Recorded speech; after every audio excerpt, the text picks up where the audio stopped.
everyone, welcome back to Angel Talk by the Angelics. We're talking about navigating life as a dancer, entrepreneur, and woman in general. So today's topic is top 5 mistakes dancers make when auditioning and how to avoid them. So I think it's an amazing episode for people who is preparing something for like auditioning. NBA season is coming up, and I mean, yeah, if you get no this year for NFL, there's plenty of time to prepare for another season. So I think it's amazing topic.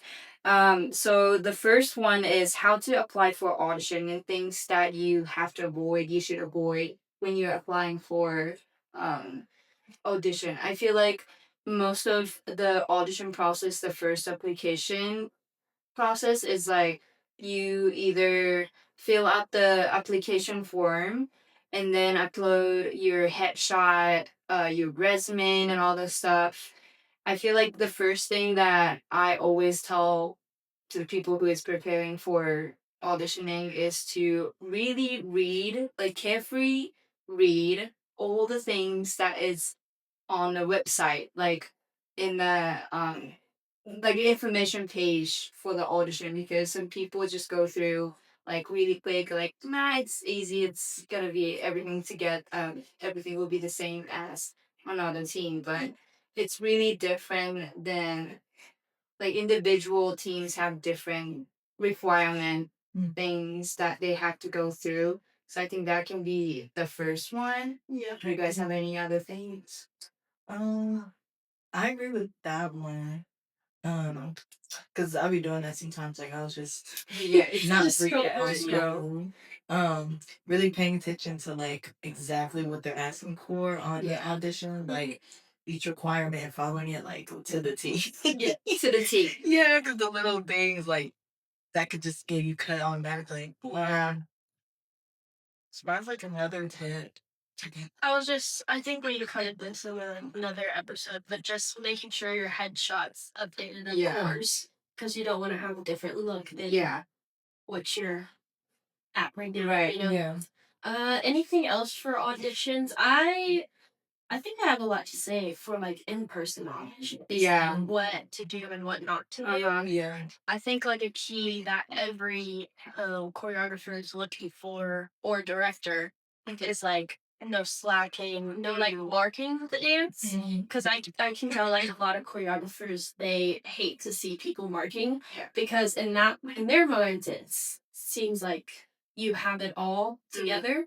But then you'll showcase that, and then they'll definitely see that you don't have it, Yeah. and it'll just make them not want you as like a dance performer.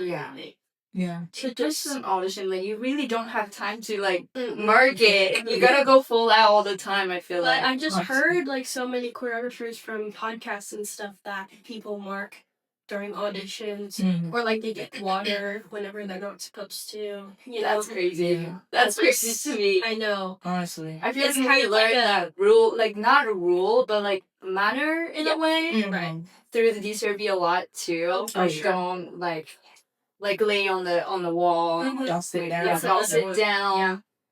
Like literally, like don't sit down. That's like I see people sitting down during class, like even like regular class. Yeah. Yes. That's like, don't do that.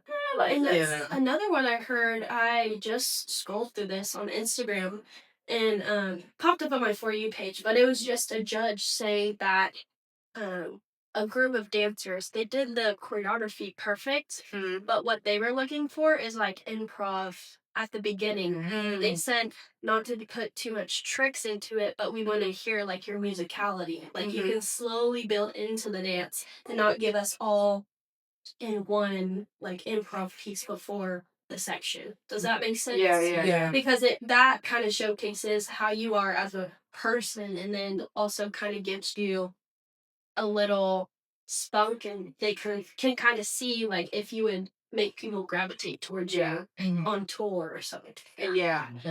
So that's definitely it. I feel like beginning stage of like applying for the audition, I think another thing that I can say is a lot of people that I've met who wanting to be NFL NBA dancer, they think that everything is kind of similar. Like genre wise too, like dance techniques, dance styles too. It's so different So individuals like than even Dallas Cowboys and Broncos cheerleader. They're totally different. Broncos is more so like technical, right. and other NBA too, like it's not all the same. Mhm. You should really, really study about their team style. Like DCRB is so different. Like it's obvious, but it's also different than NBA hip hop team. Like Right. completely different style. Like it's more groovy. It's more like you have to use more like musicality and all stuff.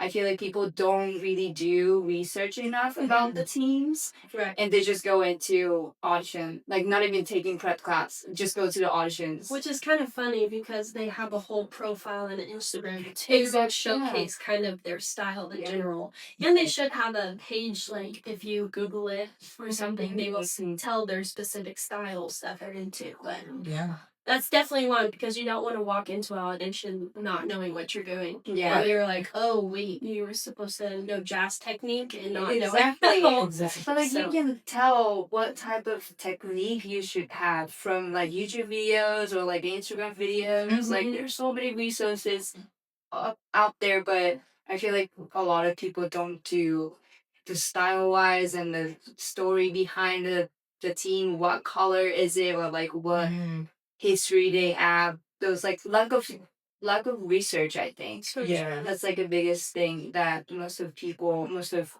dancers have. Because in our audition, we had to know some Cowboys facts. Yes. Yeah. It Those was things. pretty interesting. But yeah, I was terrified for my life the first time. Oh yes. I was studying so hard. Yeah. But then you become over prepared and they give you like simple answers. So more over prepared you are, the better. The better. Way better. Yeah. We have some categories. I put it audition prep. I think we covered it. Do you guys have any tips for resume? The one thing that I got from my coach when I was training to become an NFL professional dancer was a lot of people want to put a lot of information into the resume. And so like for example, like about me section, a lot of people want to put they want to tell everything about yourself, and then it's gonna be like a long paragraph about you. Yeah. But they don't really have time for that. I was about to Yeah. say, Yeah. they just skim through yours. They're Yeah. gonna see the first or second one, and that's that. Yeah, Just make sure that you have like the nice and first, simple. second. Yeah. Nice I and think that's another thing that I can add on. and not making it too like decorated or like you got all these borders and pictures. Right. They just like, put it short and simple. yes, not the design. They look at it and they're like, what the heck is this? I know, they'll be like, what is this art? That Like, can't be it can be art, like, if you put too much time into No, design. that is very true. But, Very yeah. true. I think we covered a lot today, and I hope this episode can help a lot of people out there who is preparing for auditioning NFL, NBA dancer, or in general, like, not just in NFL, NBA, also, like, professional dancer, backup dancer, or applying for agency and all that stuff. So yeah, but if you guys have any other questions regarding auditioning process, application process, comment down below. We would love to get back to you as soon as possible so that you can take all the tips and tricks for your next audition. So yeah, thank you guys so much for coming and listening and hang out with us, and I'll see you guys in the next one. Bye.